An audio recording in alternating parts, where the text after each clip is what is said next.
Hey guys, welcome back to my channel. And ఈ వీడియోలో నా సీక్రెట్ హెయిర్ ఆయిల్ గురించి చూపిస్తా. అంతకన్నా ముందు ఈ వీడియో ఎవరి కోసం చేస్తున్నా అంటే స్వాతి గారు మీకోసమే. మీరు చాలా రోజుల నుండి నా హెయిర్ కేర్ వీడియో చేయండి అని చెప్తున్నారు.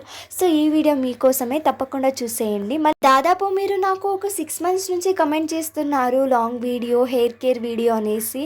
సో ఇప్పటికి కుదిరిందనమాట. అయినా నేను కొన్ని షార్ట్స్లో అప్డేట్ చేసా, బట్ మీరు చూడలేదేమో. బట్ ఈ వీడియోలో మీకు క్లారిటీ ఇచ్చేస్తా. మన హెయిర్ గురించి మనమే కేర్ చేసుకోవాలి. అండ్ నేను నిజం చెప్తున్నా, నేను ఏదో పెద్ద కేర్ చేస్తా అని కూడా కాదు. నేను అస్సలు కేర్ చేయను నాకున్న బిజీ టైంలో. ఎందుకంటే కాలేజ్ నుంచి ఆఫీస్ నుంచి హోమ్ అనమాట. వచ్చే లోపలే నైట్ అయిపోతుంది. ఇంకా నేను ఎక్కడ హెయిర్ కేర్ చేసుకోను.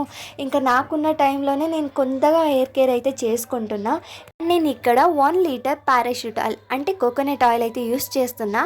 అండ్ దీంట్లో ఏమేమి కావాలని ఇప్పుడు చూపిస్తా. కరివేపాకు, మందారం ఆకులు, ఆనియన్స్ అండ్ అలోవెరా, మెంతాలు అండ్ మందారం ఆకులు.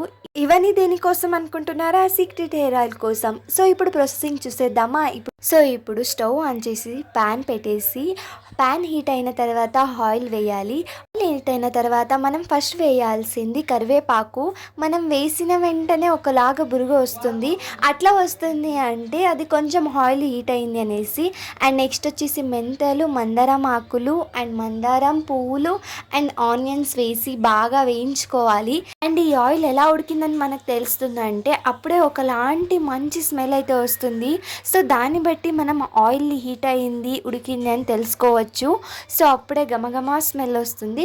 అదైన తర్వాత మనం స్టవ్ ఆఫ్ చేసుకొని ఈ మిశ్రమాన్ని అంతా ఒక బట్టలో వేసుకొని వడిపెట్టుకోవాలి. మంచిగా ఒక బట్ట తీసుకొని ఆ మిశ్రమాన్ని వడగొట్టుకున్న తర్వాత ఇంకా మన హోమ్ మేడ్ హెయిర్ ఆయిల్ అయితే రెడీ అయిపోతుంది. సో మీరు ఎంతగానో అడుగుతున్న నా secret hair oil and home made hair oil ఇదేనండి. ఇలా తయారు చేసుకుంటే చాలు. అండ్ ఇప్పుడు దీన్ని ఎలా అప్లై చేసుకోవాలి హెయిర్స్కి అని కూడా చూపిస్తా. ఫస్ట్ మన హెయిర్ వచ్చేసి డ్రైగా ఉండాలి.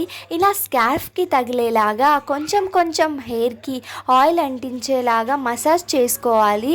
సో ఇదైన తర్వాత మనం ఒక 2 hours, మీకేమైనా డాండ్రఫ్ ఉంటే ఒక 2 hours ఉంచేసి తర్వాత హెడ్ బాత్ చేసేయండి. ఆర్ ఎల్స్ మీకు డాండ్రఫ్ లేదంటే 1 day or 2 days కూడా పెట్టుకోవచ్చు. ఏం కాదు.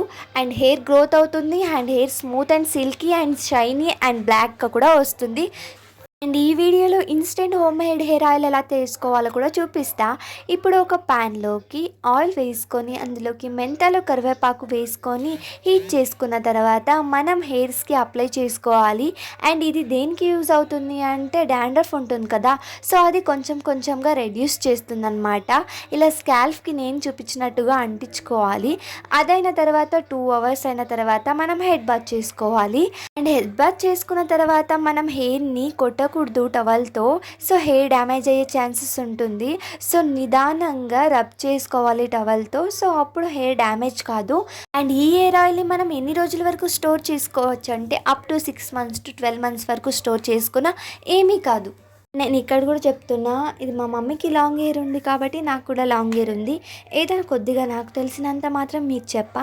సో ఈ టిప్స్ ఫాలో అవ్వండి, మీ హెయిర్ గ్రోత్ అయ్యే ఛాన్సెస్ ఉంటుంది. నేనేమేమి యూస్ చేస్తా అంటే హెయిర్ ఆయిల్ని 2 hours పెట్టుకున్న తర్వాత హెడ్ బాత్ చేస్తా. అదైన తర్వాత మీరా షాంపూ యూస్ చేస్తా అండ్ డవ్ కండిషనర్ యూస్ చేస్తా. ఇంతే నా హెయిర్ సీక్రెట్. దీంట్లో ఏం పెద్ద ఇది లేదు. సో ఇంత చేస్తే మీ హెయిర్ గ్రోత్ అయ్యే ఛాన్సెస్ ఉంటుంది. అండ్ ఇప్పుడు సమ్మర్ కదా, మీ హెయిర్ కేర్ గురించి మీరే చూసుకోవాలి. డాండ్రఫ్ అయ్యే ఎక్కువ ఛాన్సెస్ ఉంటుంది. సో ఇవన్నీ పాటిస్తే మీకు డాండ్రఫ్ కూడా తక్కువ అవుతుంది అండ్ మీ హెయిర్ కూడా గ్రోత్ అవుతుంది. అండ్ ఇది నా సీక్రెట్ హెయిర్ ఆయిల్ అని చెప్తూ మళ్ళీ మరొక వీడియోతో కలుద్దాం. అంతవరకు ఉంటా. బాయ్ గా, stay tune for 1 more vlog.